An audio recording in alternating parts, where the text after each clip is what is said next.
I think the thing that people may find it hard to understand is that it's easy from afar to say, okay, those poor folks got flooded.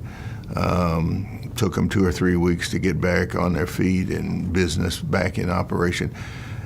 They don't realize the continuing hardships that people are going through, and are still going through. This is really bad news if this continues this way and the water continues to rise. Yes, this is definitely unprecedented. It's getting bad out here.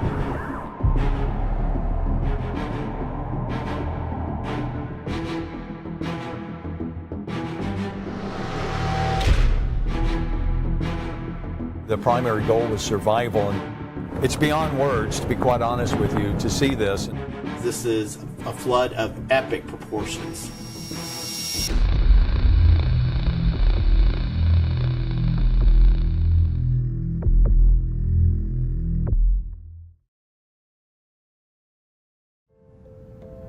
Everyone around here knew Harvey was coming.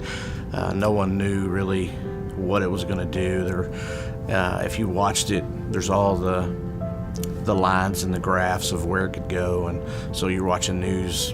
And in this part of the country, you're watching it all the time just to see what we need to do and how we need to prepare as a family, and just what's coming. It was a little funny at the time because our security guy had talked about us getting like 45 inches of rain, and the faculty was like, yeah, right, we're gonna get 45 inches of rain. And, everybody laughed about it. Nobody realized that we would actually get 45 inches of rain. We took our usual hurricane preparations, wanted to make sure that the buildings that were susceptible to high water had some sandbags, that equipment that was located on the floor was moved up higher. I really took notice to Harvey when I was up at the school before the semester started, and everyone was talking about it and talked about how school may be delayed, is when I first started to think that Harvey was going to be a problem. We didn't realize that Harvey was going to have this much of an impact till really the storm was upon us.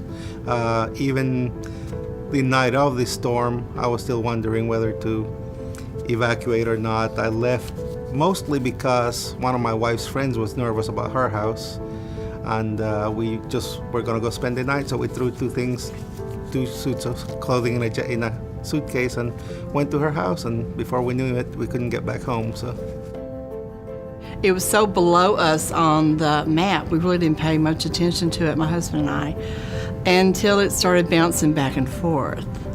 But then, even the weatherman still said by 1 o'clock it should just come on in and go straight up. Well, it didn't. So we stayed. We did not evacuate. Within about an hour, it had gone from dry on the streets up to about midway on our tires of the cars. And so I told my wife, and I was watching the storm, and I just told her, I said, hey, I'm not sure what this thing's gonna do. I don't have any idea, but we're not staying. So I told my wife, I said, we got 1 hour. Get all the pictures, get all the stuff that we need to take with us, but other things, put them up on the beds, the couches, whatever, counters. At first, our road up front flooded, but then it left. So we thought everything would be okay, so we just stayed. Well, later that night, then in our bedroom, my feet got wet. And my house on that corner, we live in a mobile home. On the corner alone is 4 foot off the ground. And so by the time we tried to pack, didn't work. We had to leave with our clothes on our back to the roof because we couldn't get out. There was already 3 foot in our house. And by the time we got to the roof of our trailer, my husband built a roof on top of it. So we actually were on top of the house trailer with the roof on top. I had over 6 foot. And so we had to ride it out from 1 o'clock in the morning until they picked us up by boat about 7 in the morning. We didn't evacuate. We stayed in the house. It kept raining and raining and raining. So I look out my back window and I already have about 6 inches of water, standing water in the backyard. So I told my mom, let's evacuate. She said, no, it ain't gonna be that bad. All right, we'll stay. So As the time kept going, it kept raining, and water started seeping into my room first. So we tried lifting up the furniture that I had in my room. Never did I think I'd have to lift it over more than a foot. Well, we had 2.5 feet of water in the house, so we lost our furniture, we lost our electronics, we lost just about everything, clothes, shoes, work clothes, work boots, everything. Yeah, we had nothing left. She said, there's a little bit of water by the door. And so I said, okay. I got up, and by the time I got up, there was a little bit more water, and I made the mistake of opening the door to our garage, and water just came gushing in the house. So. It was just a tropical storm. We didn't need to evacuate, and so he made us leave. And then we started seeing all the water, all the outer rain bands and all the rain, and then I realized how bad it was going to be, and I was thankful that we had evacuated at that point. I thought that the water was going down.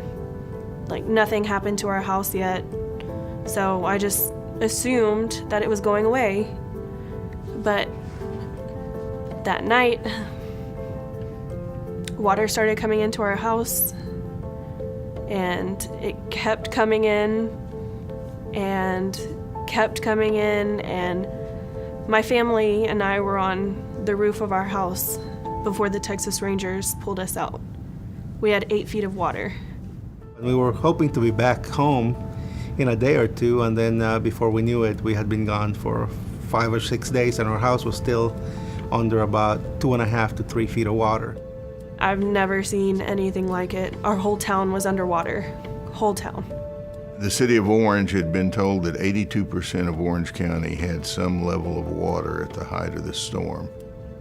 It destroyed everything. I mean, you know, it's almost like I don't even know where to begin to tell you what all. We cut everything. All of our furniture's gone. All of our cabinets are gone. All the sheetrock from 4 feet down is gone. My kids' toys are gone. When we drove up to the house, I could see the water line on the house, and my heart just sunk because I knew what it meant. We had been through it before, and I knew at that point what that meant. And it was our whole neighborhood. It was everybody. I mean, when we were driving in, we had to take 8 detours just to get to our neighborhood. When we went in with friends and family and started the salvage operation to see what hadn't been affected, which wasn't much.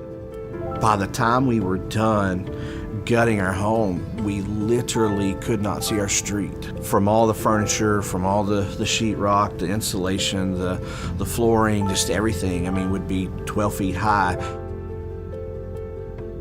You could look at our neighborhood and just look down the street, and it was 12 feet high all the way down. To see what has been your life just piled on the corner totally devastated us. First of all, there was a massive cleanup where neighbors were helping neighbors. We were trying to just get each other's belongings where they could be at least salvaged. People that just pitched in to help those that they knew, and in many cases, people they didn't know. It brought our whole community closer. You know, everybody was helping each other, whether it was demolishing the house, bringing the sheetrock out, putting it in, doing insulation, whatever it was. Neighbors came and helped everyone. I think that the human spirit came through, and that's one of the things that people don't celebrate when things like this are going on. We focus on the negative, and we don't realize that there's a lot of positive going on, a lot of generosity.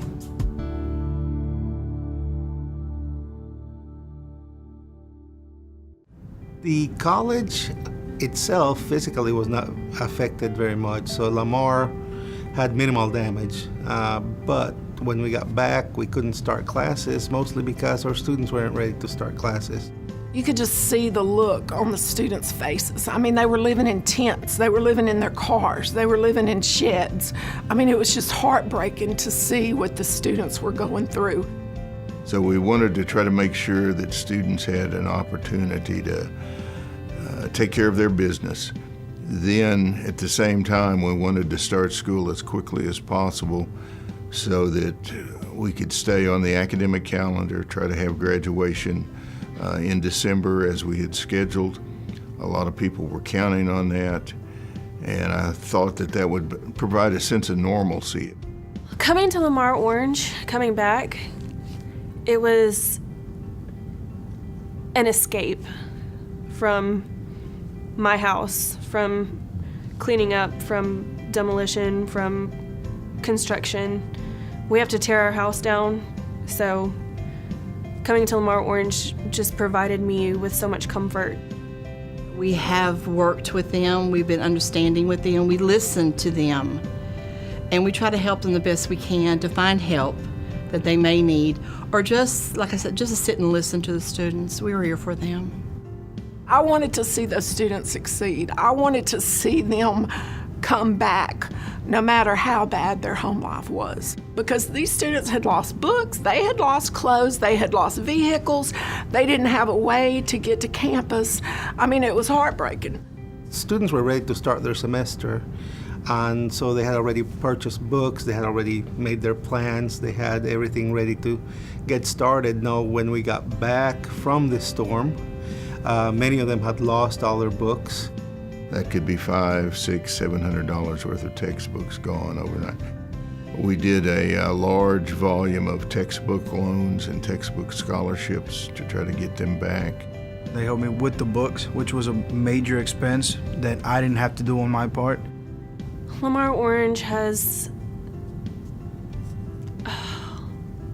done everything from giving scholarships for books, which is something that we desperately needed, to still providing that emotional support. My education in this time until now, it means it's everything to me at the moment. I have a good stable job, but I want more, I want better for my future.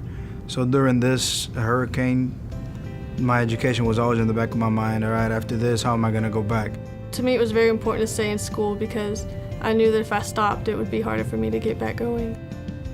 You know, sometimes there's a question about, do you really need an institution like Lamar State College Orange? I think when you see how much students desired to get back and get on with pursuing their dream, it says why we need this institution and what role it plays in the community.